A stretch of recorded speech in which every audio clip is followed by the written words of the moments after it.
部落的歌，尤其是阿美族的歌都短短的，就是你会听不出来他的头跟尾在哪里，所以这也是编曲的很复杂，也是很难编，因为他就动不动就莫名其妙的 repeat 了好几次。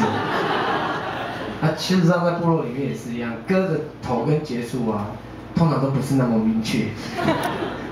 就是头，可能第一句很清楚，然后什么时候结束呢？没有人会告诉你答案。就是什么时候有事跳完舞这个歌才停止？没有，你就看情况就好了。因为可是部落的人就非常有默契，是老人家，哇，他们有时候会很惊讶，哇，这首歌好棒哦，这样没有，他们结束都是莫名其妙的巧合结束了。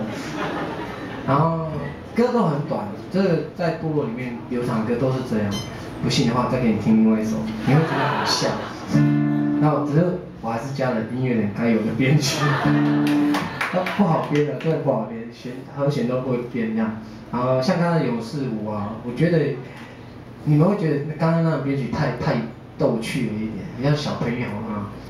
但现场听的感觉会不一样，因为这首歌我们通常都不会加乐器的，就是掌声，应该说这种打拍子加清唱，在部落里面都是这样。然后如果有机会你们有到都兰的话，阿美族也很特别，就是我们加那个拍子的时候，喜欢加在反拍。反拍啊，歌还是有反拍的哦，虽然看起来没有什么结构。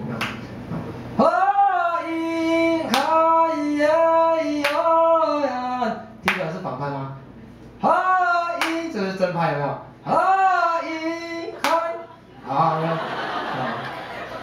这当然你觉得很简单的东西，你看你到部落里面，你就会觉得好像跟大家的默契不太一样。